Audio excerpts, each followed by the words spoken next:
Hello, I'm Jen. Welcome back to my channel, Literary Love 123, where I combine my master's in English with my passion for the horror genre to talk about the books that I read. In today's video, I'm going to talk to you about 5 books you need to read. After this quick intro, I'll be right back and we will talk about the books.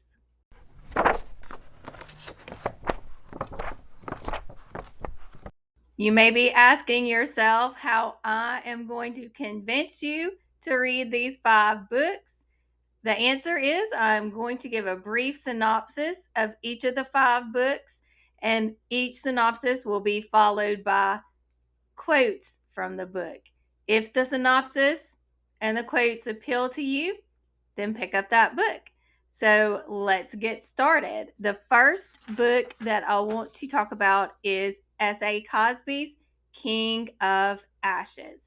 In King of Ashes, Roman Carruthers returns to his small Virginia hometown after his father's accident, only to discover that his brother Dante is in debt to the very dangerous Black Baron boys, to this gang that has put Dante, therefore Roman's entire family, in mortal danger. In order to save his family, Roman, who is a successful money manager, uses his skills to work for the criminals, while his sister Nevaeh continues to investigate their mother's mysterious disappearance. This novel is a gritty crime thriller, but it also explores themes of family loyalty, cycles of violence in small towns, morally gray choices, and it centers around the family's crematorium business. Hence, King of Ashes has a literal but also a figurative meaning in King of Ashes by S.A. Cosby.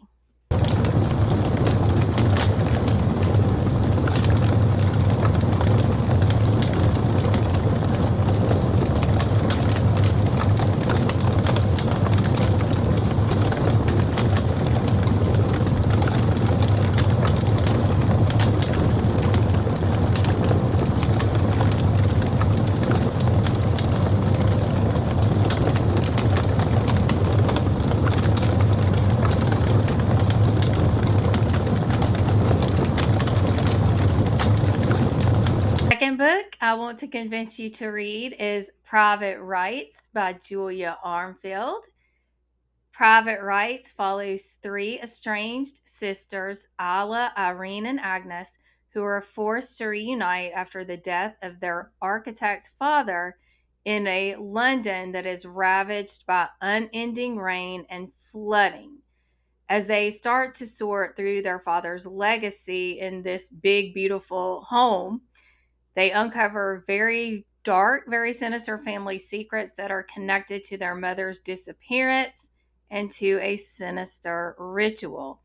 The sisters must confront their own fractured relationships and familial trauma, while they're also facing a looming mysterious threat that is tied to a hidden purpose for which they've been chosen, but they have no idea what it is. It's drawing on some elements from King Lear by Shakespeare, if that also piques your interest. So let's get to some quotes now.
Book number 3 is Wilding Hall by Elizabeth Hand.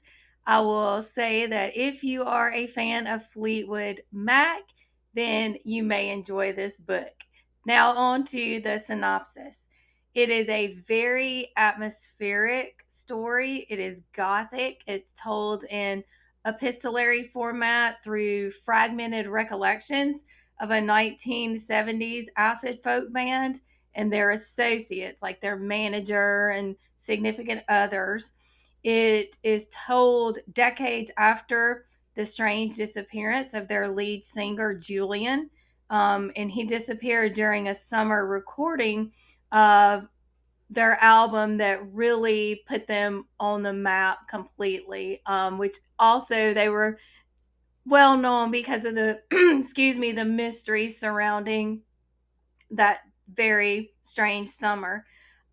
This summer, they spent deep in the isolated woods in a possibly haunted, very ancient home called Wilding Hall. This novella blends supernatural elements with folklore and a coming of age narrative, and it creates a very melancholic, very surreal atmosphere that contains, as I said, this gothic and mysterious house, potentially ancient pagan forces that may have led to the disappearance of Julian. So let's get some quotes from Wilding Hall now. Girl, me, I'd sit and weep all at his grave for 12 months and a day. The dead began to speak. Oh, who's that weeping on my grave? The fourth book I want to convince you to read is Idle Hands by Cassandra Windwalker. This book is about a woman named Purdy, and Purdy makes, kind of unbeknownst to her, a deal with the devil in order to undo a past decision. The narrative of the story is actually led by Ella, who some may call the devil, and throughout the whole novel, she is musing about human nature and the choices that people make and how people tend to think the one choice they make determines the rest of their lives or so many of the lives around them, and how that's not necessarily the case. So Purdy is a domestic abuse survivor who, at the beginning of the novel, she actually ends up leaving her abusive husband and taking her 3 children with her to start a new life. However, after years and years have gone by and her children have reached their teen years, and one, I think, is reached young adulthood, something happens, something very tragic. And Purdy begins to blame herself, wondering if she had never left her abusive husband, if she and her children had stayed in that situation, would that have prevented this tragedy that takes place many years later?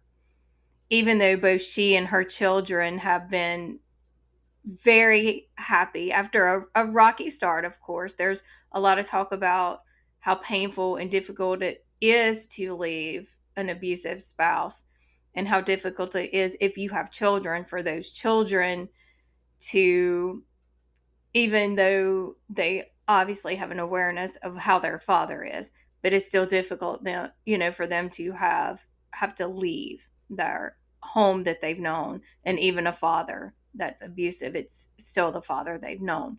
So Purdy really begins to contemplate on this idea of her choice to leave becoming a catalyst for this tragic event that happens. And so she ends up making a pact or a deal with the devil in which she's able to changed some things. And I don't really want to say a lot about it because I don't want to give away too much. But it really does force the reader to confront difficult questions about fate and choice. And it has themes of grief and resilience, as I mentioned, domestic abuse, existentialism. So it's a heavy book, but I could not put it down. So let's get some quotes from Idle Hands by Cassandra Windwalker.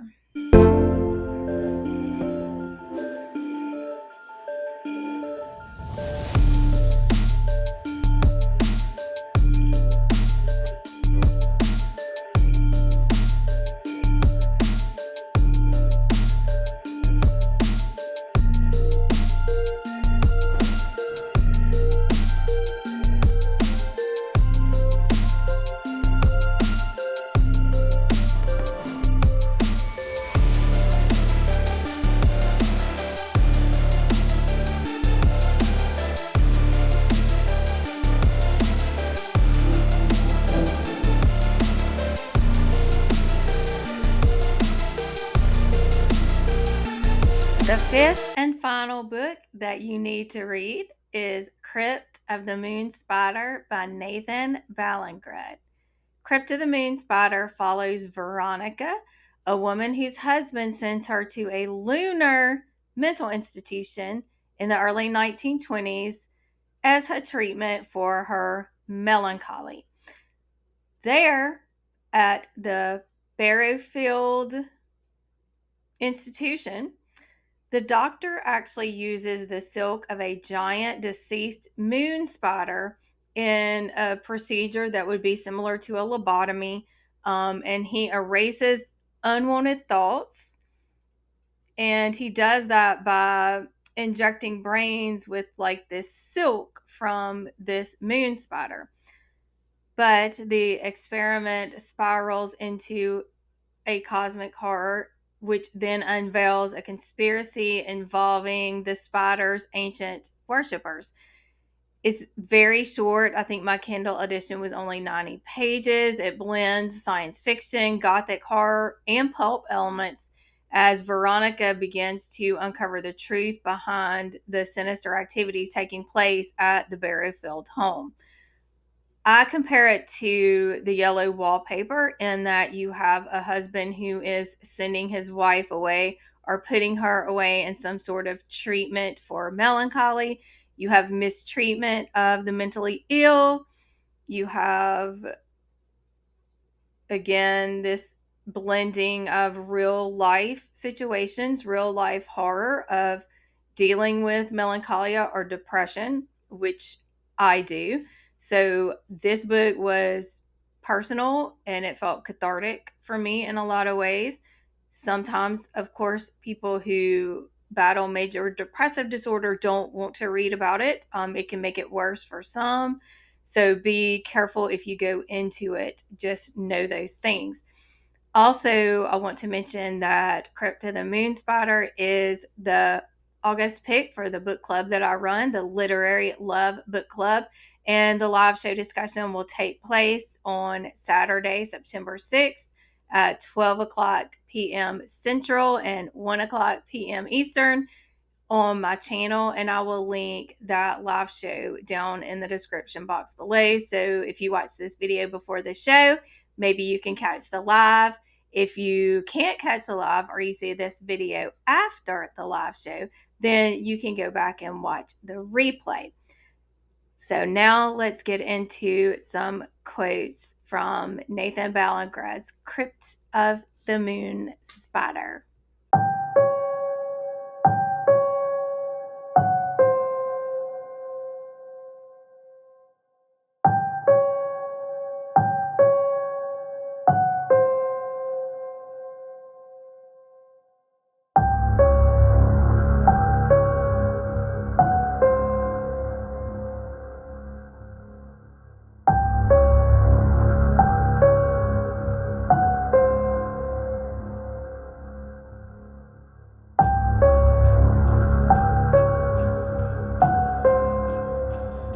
This concludes my 5 books you need to read video.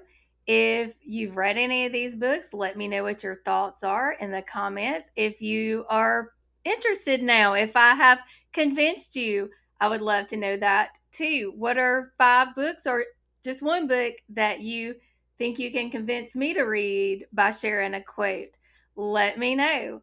Thank you so much for watching. I would love for you to hit like, subscribe, hit that bell so we can keep on convincing each other to read books. I will see you in the next video. Bye.